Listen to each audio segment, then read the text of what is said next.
We hope this virtual conference will help students expand their mental horizon and help to abbreviate the barriers arising due to gender sensitization, due to gender discrimination, and enhance the living standards of individuals, reducing the gender bias. I request all the students from across the country to make use of these 3 days to utilize this opportunity. I welcome you all once again to this first international conference and wish you a wonderful session of exchange and learning. Thank you. Thank you, ma'am, for the gracious words.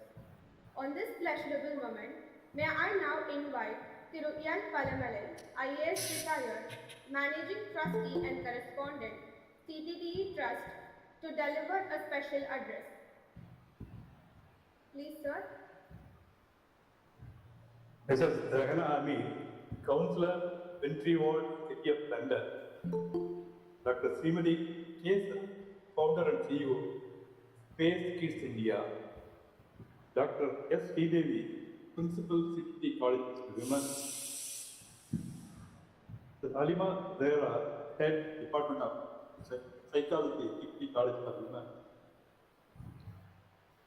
This is Lavanya, Assistant Professor, Department of Psychology, CTTE College for Women. Faculty members and students who are taking part in this e-conference.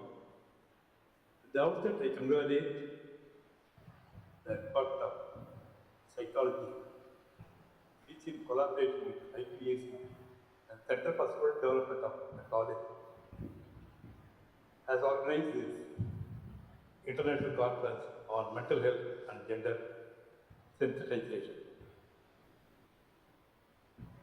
At the outset, I want to convey the best wishes of our chairman, Honorable Justice Brigadier Paul Vaspikma, who could not take part in this session due to unavoidable circumstances, but we wish the conference all success. Mental health refers to cognitive, behavioral, and emotional well-being. And mental health means the absence of a mental disorder, especially after the pandemic period of over 2 years. The importance of mental health has assumed the center stage, and especially among the students, it is very much needed.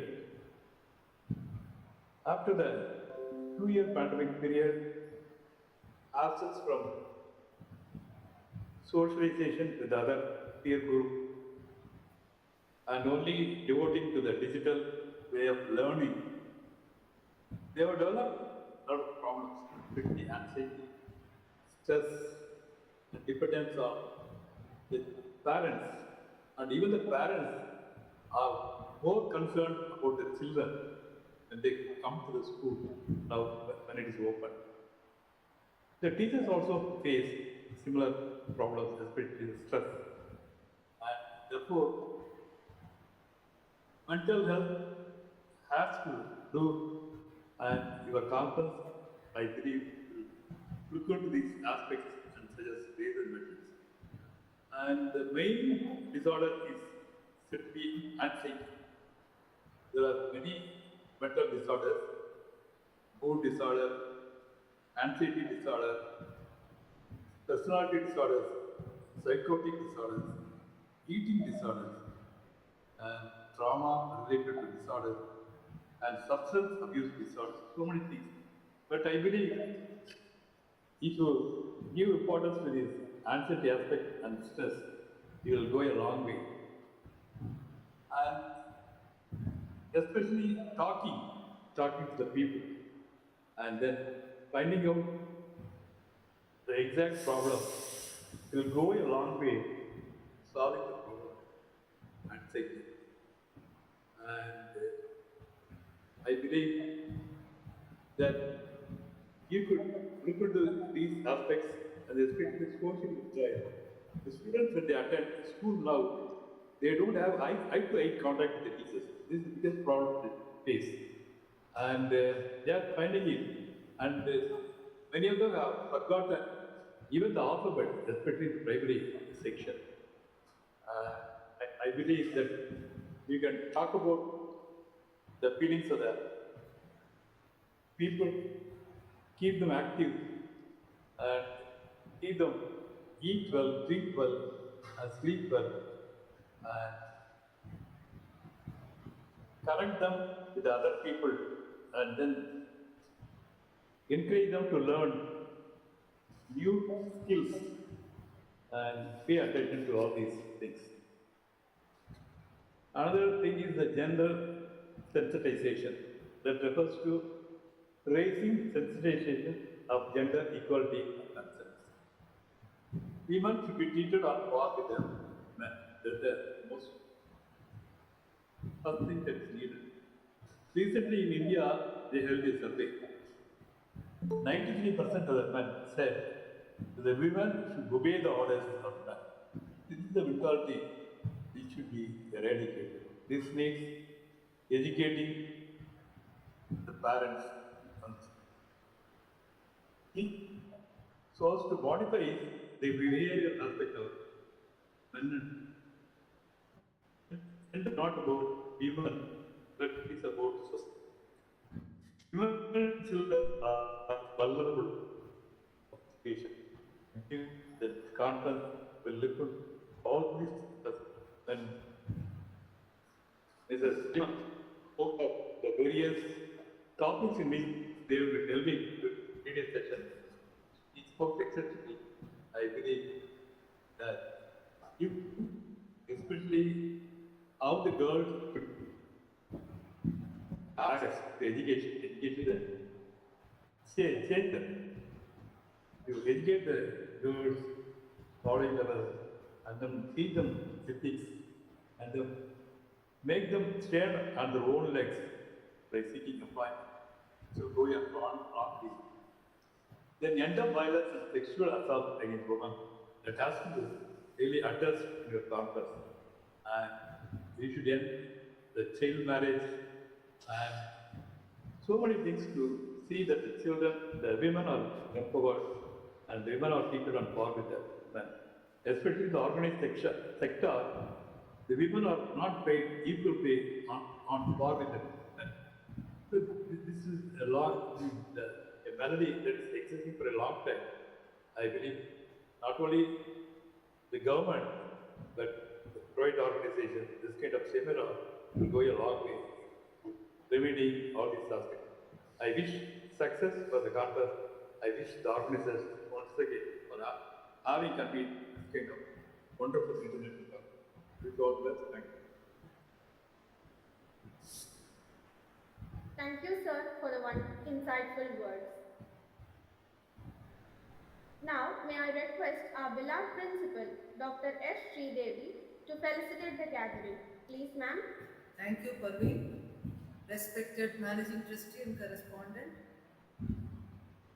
respected dignitaries, fellow academicians, students, good morning. Thank you for inviting me over for the felicitation. I was just thinking about one or two concepts I thought I would share with you. When we think about mental health, we normally tend to think that mind is something static, that it is something fixed. But mind is a construction of society. It is a construction of socio-political, economical aspects. It is a perception that has been given to us by our family, by our society, and it is fluid, it is dynamic, keeps changing. How we look at ourselves, how society looks at us, these are two different things. So when a college student is coping up with academic stress or familial stress, she has to understand, she has to realize that these assumptions that society is forcing on her, what are society's assumptions? We assume that a lot of money will give us peace of mind. We assume a lot of beauty will give us peace of mind. We assume that a lot of power will give us peace of mind. These are assumptions. And when you live in a globalized society, which is dominated with American capitalistic ideology of following your dream, following your goal, you always look at yourself from somebody else's perspective. And you always feel inferior. It gives you a lot of confidence. So I want to share with you about a very famous essay by John Ruskin, the British political economist. This essay is called Unto This Last. This essay analyzes the role wealth plays in our lives. So why do we want to earn money? Ruskin says, money as such is not attractive, but money has a social role. Others must think that you have money. So if you are in a desert and you have all the riches in the world and you are alone, you are not happy. You want to be in a place where your money is recognized. So that is the socio-political role of money. Now what has this got to do with mental health? If we understand that all these aspirations given by society are fluid, if we understand that so-called self itself is a product of society, a product of family. In India it is caste, class, community. Then we realize this is why I think like this. This is why I feel depressed. This is why I am unhappy. If you could find out the reasons for your anxiety, then you feel much better. So civilizations have addressed these issues long, long ago. For example, the Greek concept of know thyself. Know thyself. So you should know yourself. Your thinking, the ideas forced on you by your family, ideas forced on you by your teachers, by society, by your friends, by television, by cinema, by the newspapers. So every day we change because every day we are influenced by these factors. So knowing yourself is a continuous process. It has to keep moving on. We have to keep learning who we are. So learning from the textbooks is an external knowledge. Learning yourself, understanding yourself is an internal process. Another concept, this is from India, I want to share with you is detachment. Age-old Indian concept, detachment. How do you detach yourself from what you are doing? You're preparing for an exam, you know you are very tensed. So to a certain extent, you can try to be detached from it. You know you have financial crisis, you know you have some relationship issues, you know you are going through a lot of mental pressure. Can I detach myself? Because this body in this birth has inherited certain genetic factors, certain approaches to life. It has been given a certain education. It has been given a certain thinking. So is it possible for your Atma, for your soul, to be a little away from your body and its qualities? There is another philosopher, you can read this essay, it's a beautiful essay, it's called Self-Reliance. This is by Emerson, Ralph Waldo Emerson, where Emerson talks about a very simple idea, trust thyself. So I must know who I am and I must trust myself. And if my friend and enemy, friend or enemy, criticizes me, I must have enough self-worth that I should not lose contact. I must trust myself. It's a beautiful concept. We all can practice it every day. We should be able to trust ourselves. And that is self-perception. How do we perceive ourselves? So these are simple answers that we find in philosophy and literature. May God bless all the students and teachers who have worked so hard, I know, for the last 2 months, I think. I wish the very best for the department. This is only the beginning. I want many, many more conferences like this. And I've been telling the students, you have to bring out journals and bring out books. And I have also told them that they should tie up with all the universities across the world. So I bless wholeheartedly. I am sure correspondent sir will agree, and that is what we want for the department. In the future years, Department of Psychology from CTTE College will have tie-up with very, very important academic centers across the world. Thank you. Thank you, ma'am, for the wonderful words of wisdom and for the continuous support and guidance. I now call upon Ms. Nishipriya of 3rd BSc Psychology to introduce the guest speaker.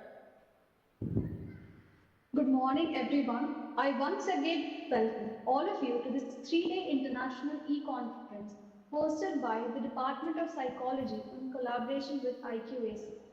I take immense pleasure to introduce and welcome our first keynote speaker, Dr. Srimati Kesi. Dr. Srimati is the founder and CEO of Space Kids India, a leading space technology and research firm that specializes in space research, rocket design, building and launching satellites. Her first initiative was conducting a space camp in collaboration with NASA, ESA, and GCTC and igniting 2,500 young minds. Dr. Srimati's vision of providing a platform to the youth of India to groom future leaders, innovators, and scientists came to a reality in 2017 when SKI launched the world's lightest satellite with a launch crew that comprised of young adults in the age group of 18 to 21 years. She is the only Indian to be decorated with the ambassador status to the top 3 space centers of the world, NASA, ESA, and GCTC Moscow. SKI has received worldwide international and local attention, mentions in the Asia Book of Records, URF Book of Records, India Book of Records, ASIS Book of Records, and Official World Record. She has also received many awards, including Most Inspirational Women Lead Tech Organization in South Asia 2020 by Corporate Vision AI Global Media Private Limited. She has continued to impact the lives of billions of young children through her constant endeavors by teaching them that it is not the sky, but the space that is their only limit. It is such an honor to have you here, ma'am. We request you to please take over the session now. Please, ma'am.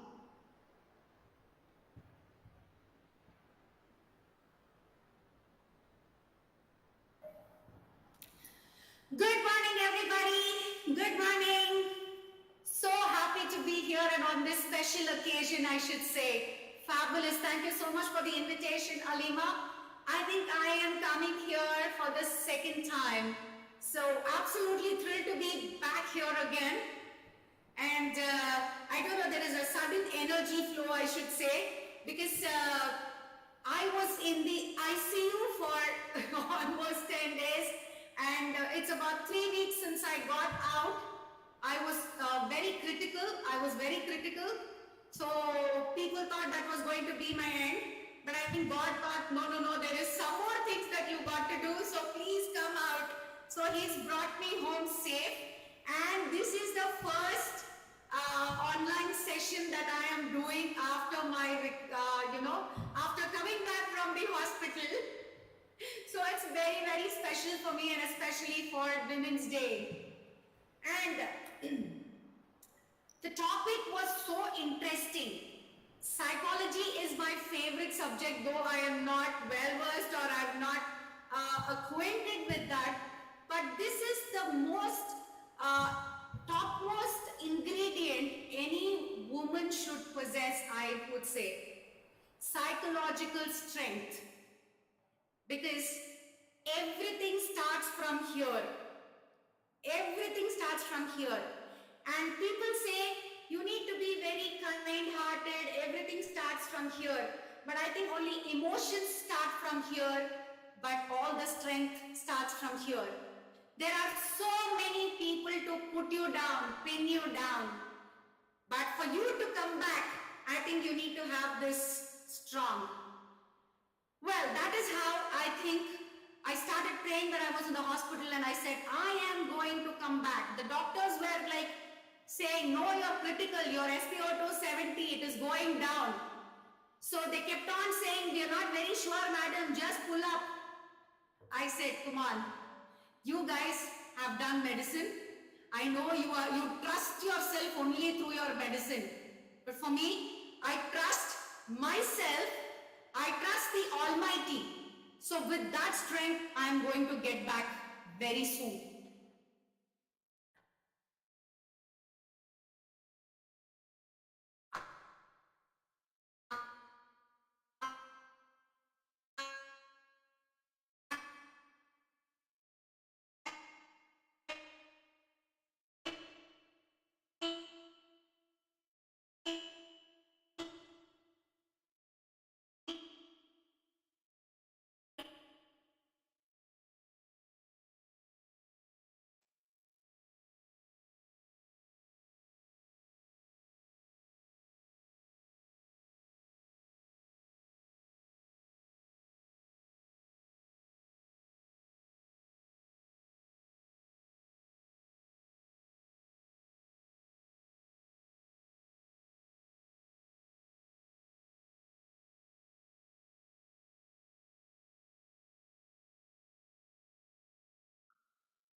Nothing can stop us. I think everybody, see, I was talking that, people will pin you down, people will put you down. Yes, even this internet connection is putting me down, but I will still come like a ghost because I'm not going to deter. I'm going to say whatever I wanted to say with you lovely ladies today. Yes, so when they kept telling me critical, I said, forget it, man, I've got so much of work, and I've taken the review meeting of ISRO from my ICCU. So we live once, make the most of it. Life is absolutely beautiful. You have to make it more beautiful. Forget all the sorrows, all the pain. Because who doesn't have pain in life? Even a little child, LKG going student, is got pain. Oh my God, I have to wake up early, I have to do my homework, I have my test and everything. So that is pain for that child. As we grow up, we get married, we have to do the cooking, we have to balance home, we have to balance work, we have to balance children, we have to do so many multitasking. But yet, there is that me time. I want to do something for the society. I want to do something as Dr. Srimati Kesin. I may be the wife of somebody, I may be the child of somebody, I may be the sister of somebody, but I am that somebody. If you think that you need to create an identity of you have to work hard, forget all the emotions that he or she is saying to put you down. And this is very, very important for every girl child because girls are absolutely fragile psychologically, that is mentally. When somebody body shames you, I am a plus size person, I am so heavy. So when people say, oh, probably, they like to talk to you, but then, after a while they would say, ma'am, I think you have to do some exercise. Aren't you doing dieting or something? I am a national basketball player. I was a state athlete. I was a paratrooper who jumped about 6,000 feet. I was the first woman or a girl to carry a sword and do the parade, march a parade. I was given a direct entry into the armed forces. Would you know who I am when I talk to you? By seeing a face, by seeing a body, we all judge people. We think they are not fit for this, they are not fit for that. Who are they to give us that tag? We know our strength, so we need to pull up. After 16 years of sabbatical, I came back. I said, I want to create a niche in this world. I need to know the purpose of my birth. So I am going to throw that in the universe and ask, God, why was I born? Why was I born? Was I born to just be somebody else's wife and mother? No, I I was born to do something different, and that's where space happened. Women and space, and that too, to a commerce graduate. I was a commerce graduate. When I was in my second year, I was married off.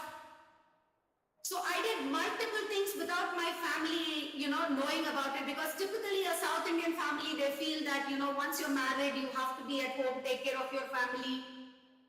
At least this is about 25 years ago. I can see all these people, okay, 25 years ago. Madam, are you that old? Come on, man, don't count my age. Okay, I'm back. Now, it is what you are going to be doing. So that is where I was invited for a conference at Miami, 16 years of sabbatical after my wedding. And the first step I took was to go to Miami with so much of pressure from home that, I didn't get permission until the nth hour. 6 hours before my flight, I got my permission and I went there. I got to see the presentations of NASA. I was super thrilled, and I said, I think this is the calling. This is the calling for my life. I took my first step there. NASA was super impressed by my presentations and by my conversations with them.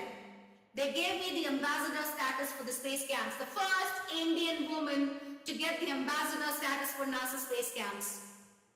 After that, subsequently ESA, European Space Agency, followed. Then the Russian agency followed. So the ambassador for all the top 3 research centers followed, and I was super thrilled that I was doing something that I could create an identity for.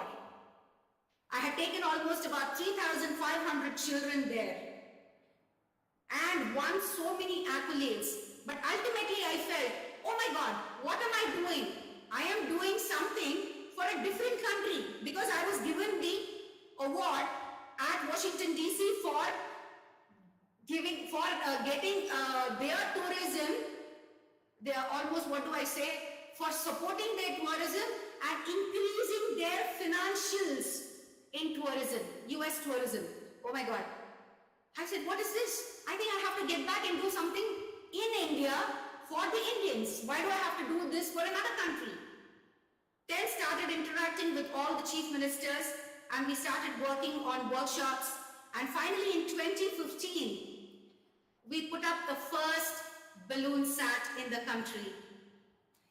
Nothing is easy, children. We had to work hard because we had to fight against the government to prove something that was not existent. It was very, very difficult. Yes, as a woman, as a person who had no engineering or aerospace background, it was extremely difficult for me to drive that into a lot of people. But I did not deter. Once you put your foot first, do not deter and go back. So put my first foot and I said, we are doing this. And today, we are the only Indian organization who have done about 18 balloon sats. Thank you. And we didn't stop there. We were a beast. We said, we have to do suborbital mission. We built the world's lightest and first ever 3D printed satellite that went up a NASA's rocket. The first ever time a student satellite going up in a NASA's rocket. And students in the age group of 14 until 20 worked in it. So can you imagine, it is all here. If we think we have to finish PhD, if you think we have to work in ISRO or ESA or NASA, only then we will be able to put up a satellite. I will say no, a big no. You think you have to do, there is somebody to support you. You definitely will have hands, but only thing is you need to have that determination and perseverance. We moved on. In 2019, we put our first orbital satellite through ISRO. That was the first ever student's lightest satellite from ISRO. And 2021, last year, we put up a 3U satellite, and that was called Satish Dhawan Sat. So we have about 18 balloon satellites, 2 suborbital satellites, and 2 orbital satellites to our belt. All this was possible again and again and again, I would say, only due to determination and perseverance. It is so difficult to work with electronic components and everything. People say girls and STEM, women and STEM don't go hands in hand. You know, women can do beauty courses. They can be designers. They can do cooking, because women immediately you close your eyes and say, Mama, she can make the best food. Come on, times are changing. We want to walk the path that is less traveled by anybody. We are super thrilled. We have a girl, 21 years old girl, who flew the Rafale, the fighter jet. So never ever think this is a man's job, this is a woman's job, I can't do this, I may not be able to do this. Everything is here. And girls, don't think you have to be an aerospace engineer to do space. There is so much beyond that. We need a lot of women entrepreneurs to come in the country. You need to take the forefront, because as you grow, you know, there are a lot of people after graduation, we get so excited, we take up a job, we work for some time. Then once you get married, then we think, oh my God, how do I balance, you know, family and work? I don't think I can do that. No, you do that. Because financial independence is very, very important for every individual. Never be a parasite on anybody, never be a dependent on anybody. Even if you're going to be earning 1 rupee, that is going to be your satisfaction, right? It is your hard-earned money. And apart from money, it is how composed you are here. You are psychology students, and I don't need to tell you anything more than this, because more than the money power, yes, I did hear your respected principal saying that money is not everything. It is the satisfaction, it is the soul satisfaction that we receive that is most important, because you are identified as an individual when you give something, when you work something, when you do something. So only when you do all that, you are identified individually, and when you are identified individually, you get that satisfaction wholeheartedly. And when you are satisfied wholeheartedly, you can balance your family, you can balance your work. When you're able to balance your work, balance your family, you can sleep well. Which means to say you will become more healthy, right? When you're healthy, you can think better. So all this is a chain of reactions, and all this is needed by women. Woman is the pillar of any organization, pillar of any family. She is the pillar. So please children, please women, wake up, be as strong as possible, strong individuals that the society needs. We need a lot of women and entrepreneurs, I said. Yes. Business doesn't mean that you have to do something from home very small. Put your front foot forward. There is a lot of loans available in MSME. I think you can apply and you can get those loans. You can start industries. Yesterday, I had been to an award ceremony, and I was so thrilled to see a transgender, the first transgender advocate of the country. So what did it require? We are all women. We are at least tagged in some sex. They are not tagged in any of the sex. In spite of that, they worked hard. She worked hard with all the bullying and everything. Today, she's an advocate at the High Court. So everything is possible, children. Everything is possible.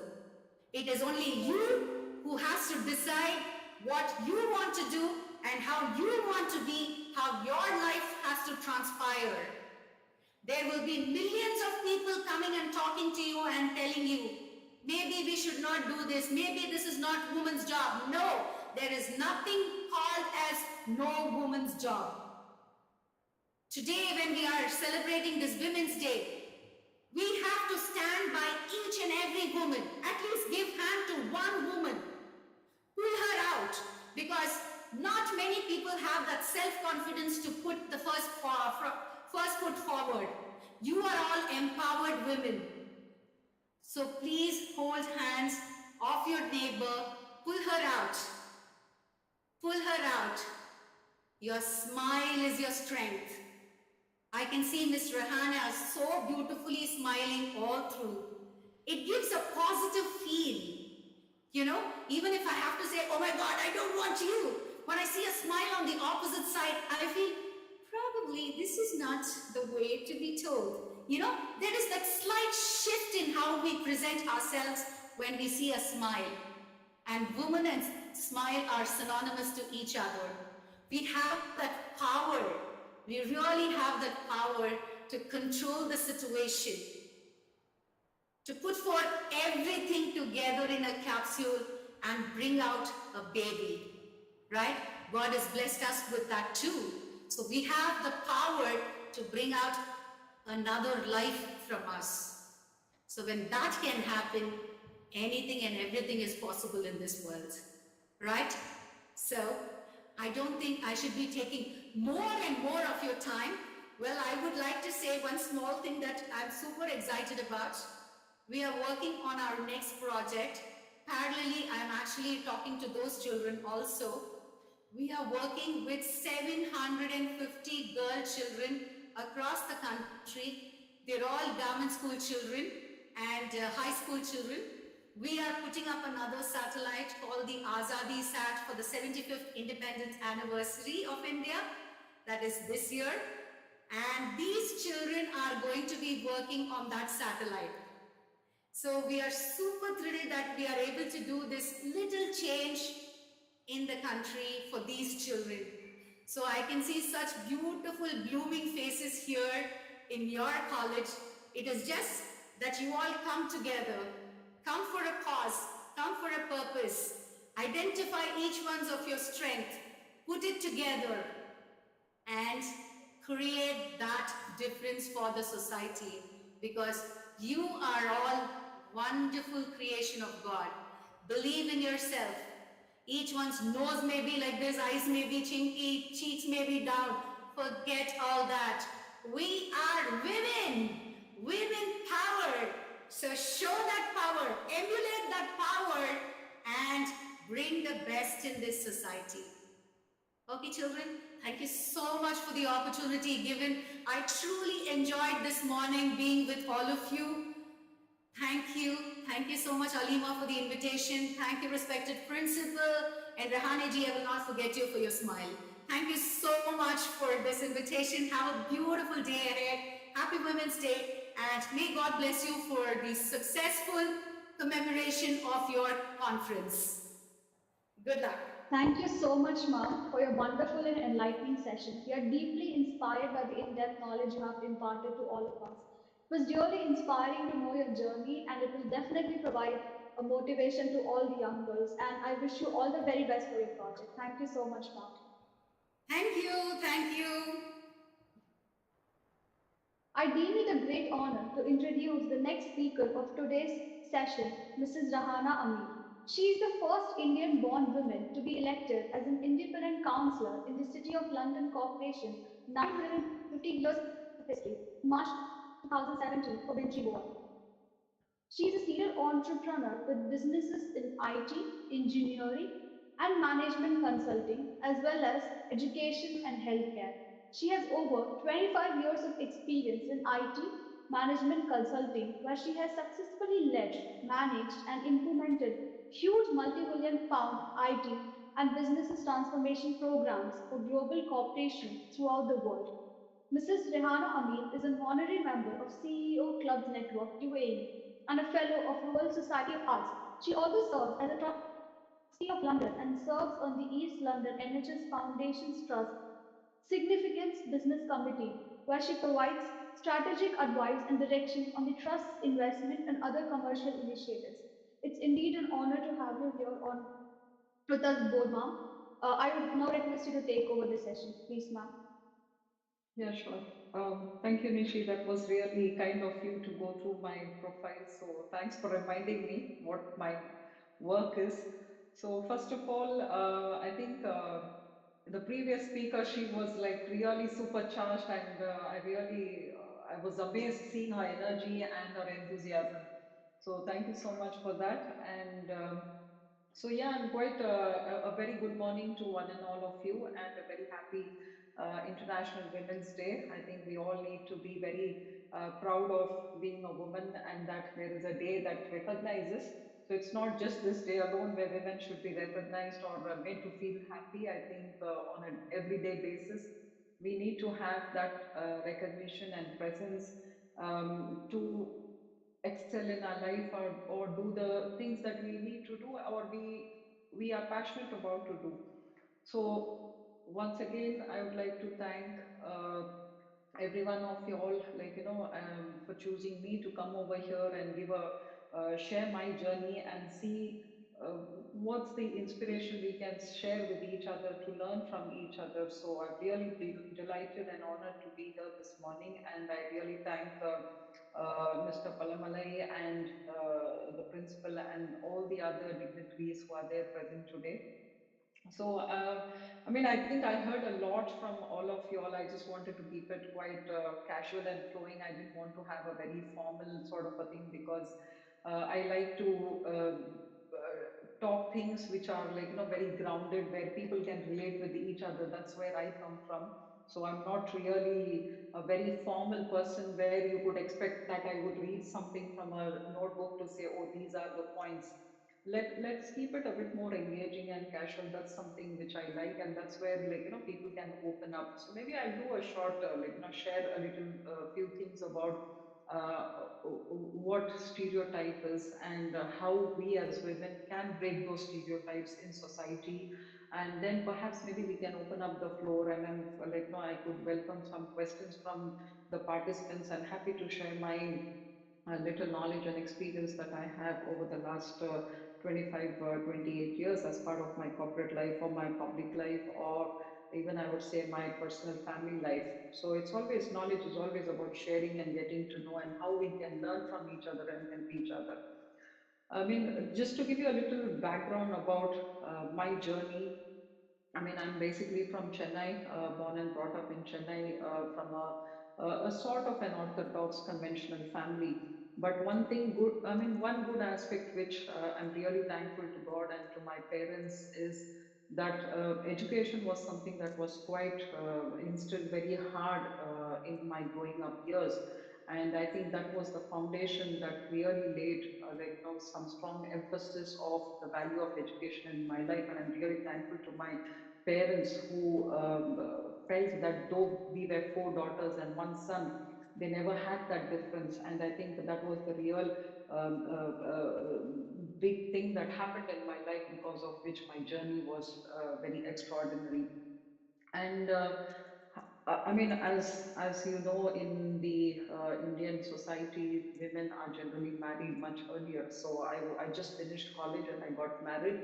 And then, but that the urge was there always. Like, no, I studied BSc zoology, but I was to get into medicine. But because of my how do I say, again, societal perceptions, which is what the stereotypes, that a woman cannot go to another state to go do her higher studies. So I wanted to study medicine in another state, but though I got the admissions, I was selected on merit, but because of societal biases and things, I was stopped from going.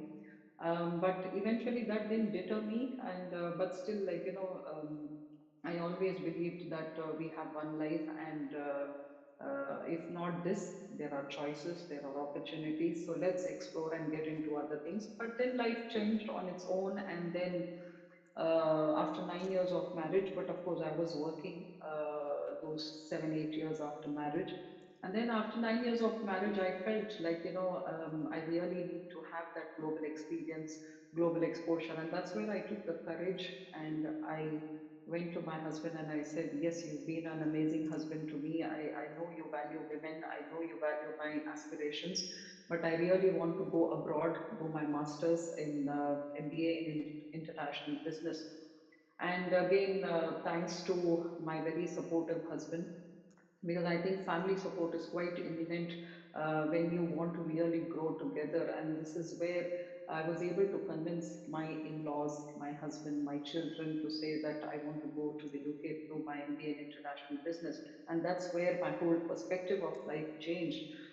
Because I think, yes, being within India, you have certain exposure and understanding, but when you go overseas, you come across different nationalities, you study in an international environment, you get that exposure. And that's where my thinking started, like, my whole horizon of thinking and the perspective changed.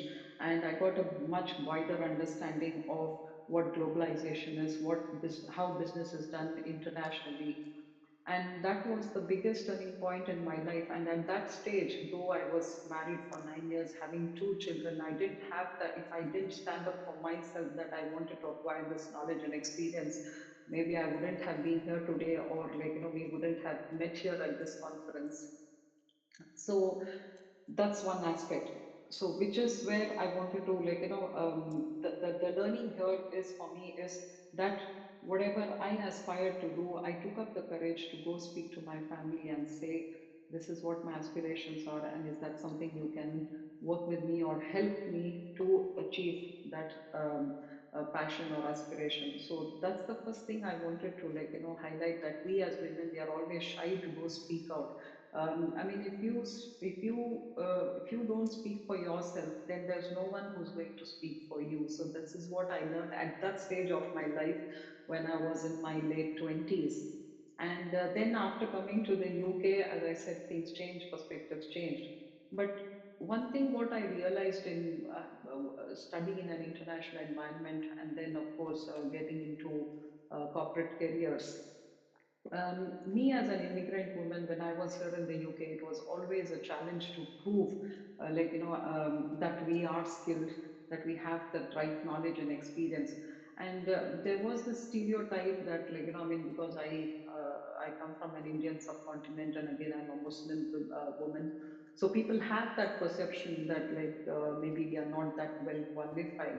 So here is where I learned in my life that if you acquire the right knowledge and skills, and that is the biggest, like, a kind of a certification to prove to yourself, yes, at least to the world. Because I mean, I heard other speakers say about the perception, especially Madam Principal, she said it's the perception what people have on you, or how the society perceives you. So for me to break that barrier, the first thing which I did was, let me equip myself with the knowledge, the expertise, the skills, so I can have that right certifications to prove to the world, because that is what they see. How much ever you talk, it doesn't matter, but what is written on your CV, that how many, what qualifications you've got. So that is where, and especially me being in the UK, it's not easy for an immigrant woman to come and say, give me leadership roles, give me managerial positions. And to break that, the first step I did was, let me acquire as much knowledge and skill sets so that I'm able to show to my prospective employers, see, I have these things. So what stops you from hiring me in your company? So that was the first thing I did in order to break that stereotype, for me to take up senior management positions and leadership positions. And that is where I was able to work on extremely very large projects, almost a value of 100 million, 200 million pounds, and managing a team of 200, 300 people all over the world. So, I mean, I think knowledge and expertise of your skills is quite imminent if you really want to break the stereotype of the perception that women cannot take up leadership roles or cannot take up management positions.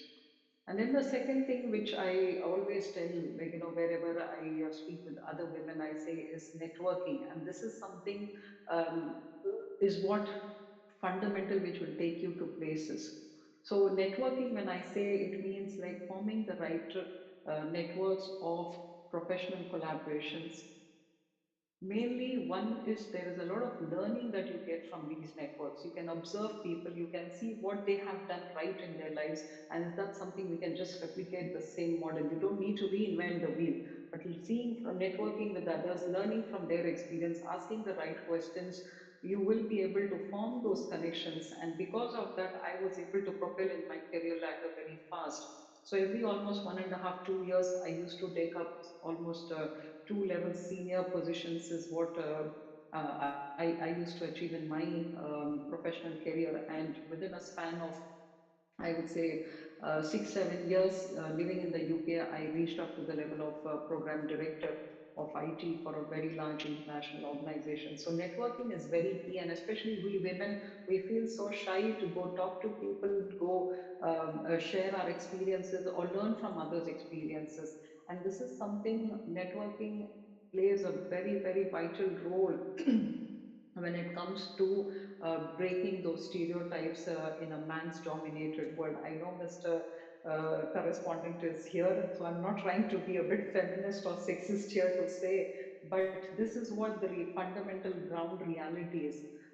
And because of networking, I was able to build those right connections and move up my career ladder, because I learned so much from people. And when people see that you have that skill sets, they open up the doors for you. They give you advice. Where is that you can go speak to?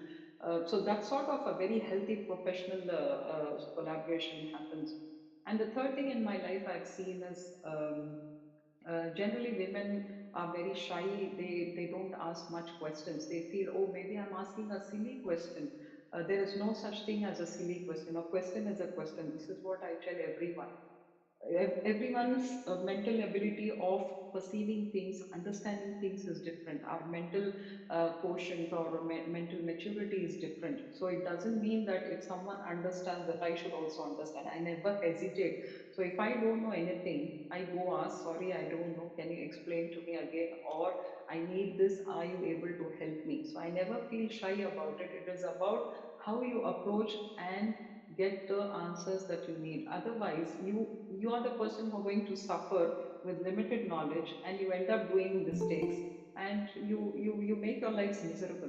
So it is better always to clarify things, or if you don't know, say, I don't know, can you help me with that? So that's something I mean, these are very some simple tips that I utilized in my career. And even today, being in politics, I mean, I don't come from a political family background and things. It was purely like, I acquired the right knowledge. I went and did a mentoring program. Then I network with the right people within the political environment. And third, I ask the right questions. I want to be a politician someday. So how do I go about with that? Can you help me? Can you tell me what do I need to do? So when I asked these kind of simple questions is where the doors opened up, and I was able to understand. And of course, I think the earlier speaker also, she mentioned about the strengths, your weaknesses. And this is the other thing. We always have to constantly keep doing a SWOT of ourselves: what my strengths are, what my weaknesses are, what my opportunities are, what my threats are. So, how do I overcome all these things? And more important, how I utilize my strengths in the benefit of my own self development, and how I can impact people around me. So that SWOT analysis you need to constantly keep doing, so that there is a continuous self improvement of your own self, and then you're able to, like, have an impact on the society around you. So those are my four key tips which I wanted to share, and this helped me in every aspect of my life. And the I mean, just to end my conversation, I would say, like, choices have consequences. So it is up to you what choices you want to make, how you want to make, and that is dependent on what knowledge you want to acquire, how you want to build your networks, what kind of questions you want to ask. So these kind of things is what, and then how you would undertake your SWOT analysis. So these little tips can definitely break stereotypes, and you're able to break glass ceilings and achieve the things that you aspire to achieve, or no one has achieved.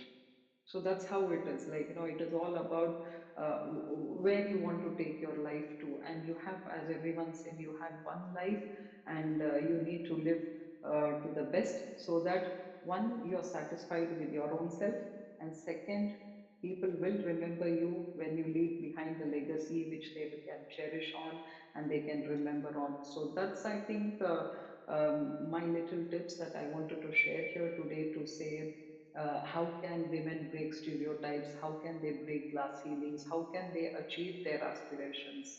So thank you very much, and it's been a pleasure to be here this morning. It's like 4 o'clock. I had to wake up to get attend this conference, and I'm sure I mean, I wish you all a very best in your futures.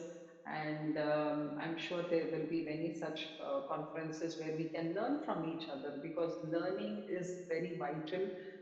Only when we learn from each other, we listen to the inspiring journeys of others, is when our thinking will open up. And then today, I mean, I will say I really learned so many good things, especially when Madam Principal, she said about Ruskin and about the Greek uh, philosophy. So I was truly amazed, and thank you for sharing that knowledge. Definitely, I would go read through that and to see and how I can apply that in my own life, and of course share it with my children and my other people, whoever I meet in my life. So thank you so much once again, and I wish Dr. Alima Zehra a very big congratulations on organizing this wonderful conference, and I'm happy to support in whatever way I can, and happy to share my knowledge and for the development of the women. Thank you. Thank you, ma'am. Ma'am, I have a question for you, Nell. Yes, please. So, since you are in leadership position, and since you said that you're not from a political background, and when you take up a political role, it's very common that you continuously face a lot of mental pressure and you cope up with a lot of like stress. So, can you just share a few of the coping mechanisms that you use to keep yourself Yeah. going? Yes, absolutely. I mean, this is something I always, I would say, see, first and foremost, when you take up leadership roles, especially being a woman, the first doubt people have is she emotionally strong? Because we are very nimble.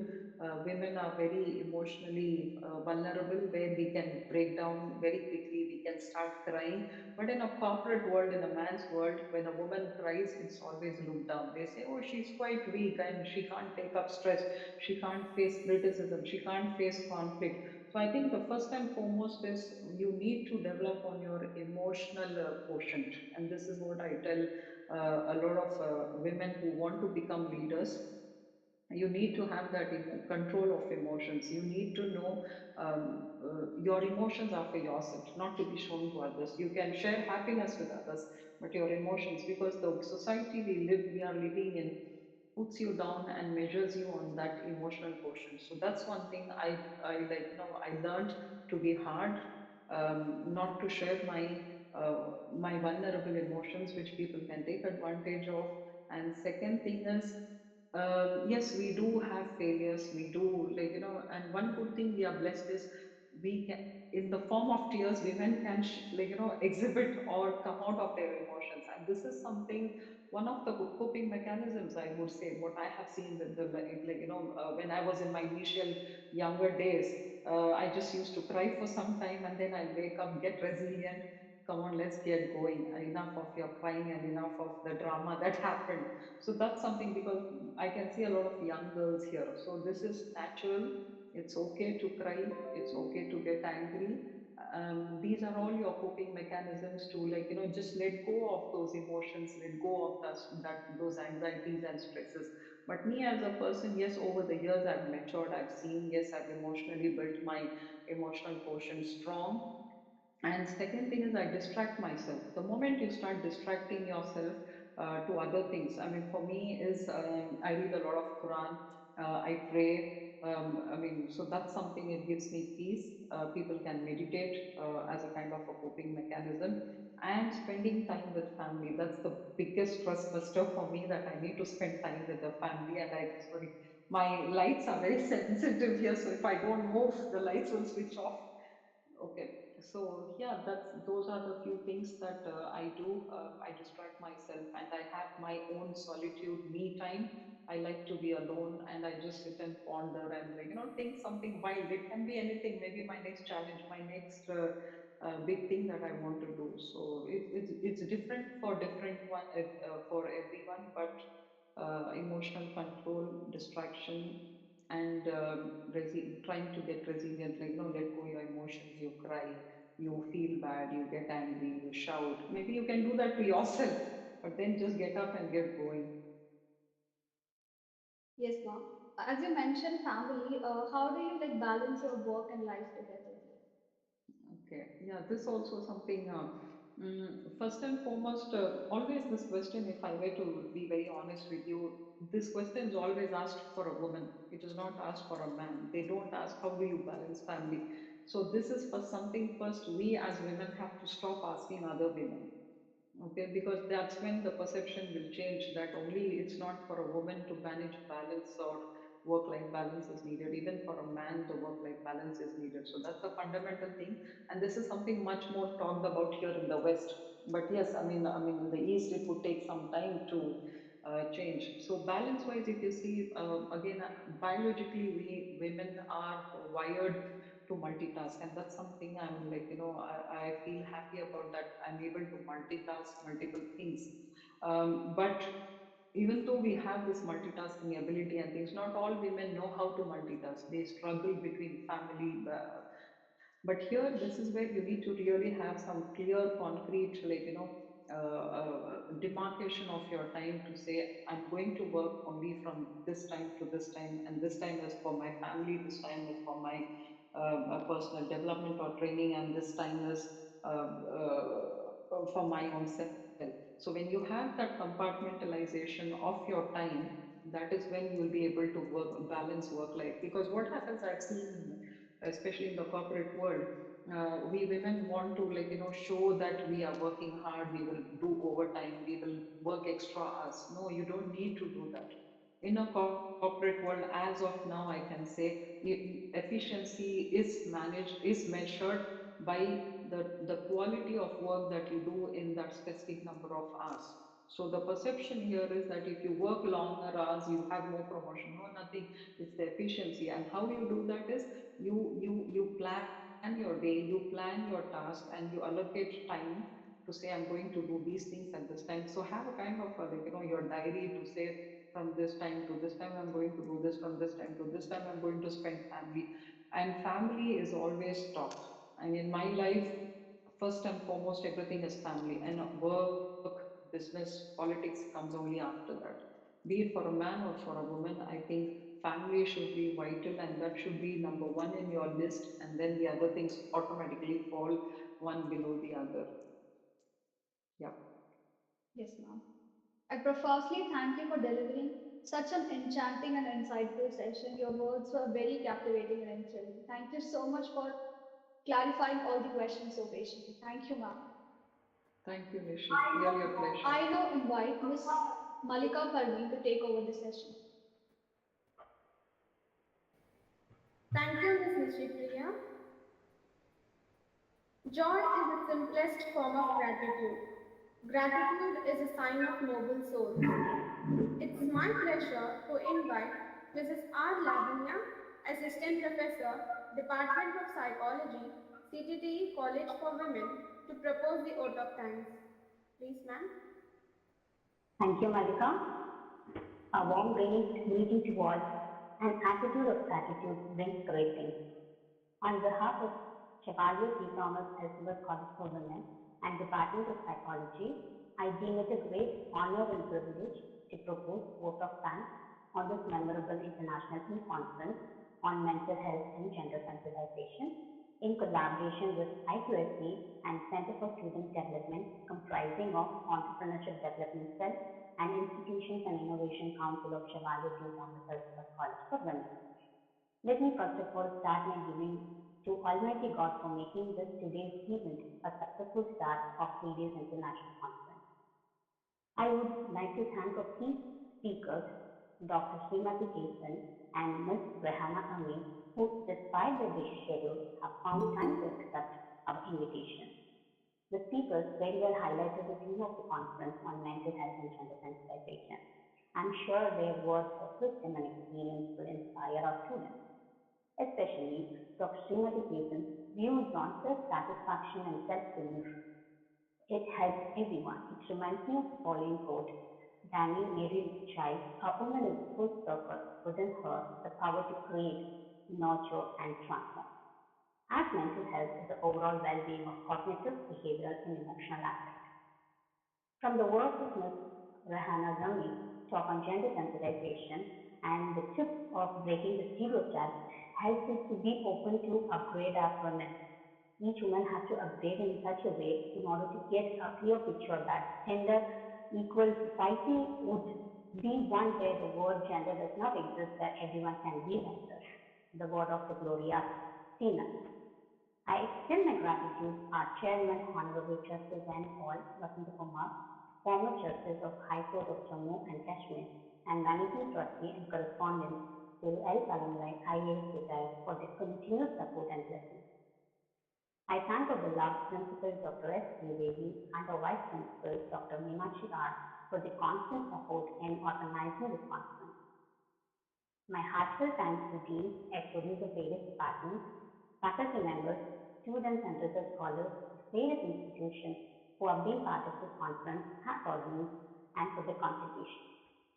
I owe special thanks to Ms. Catherine, Head Department of Computer Science, and the other technical team members who have worked hard along with us to ensure the smooth flow of the event.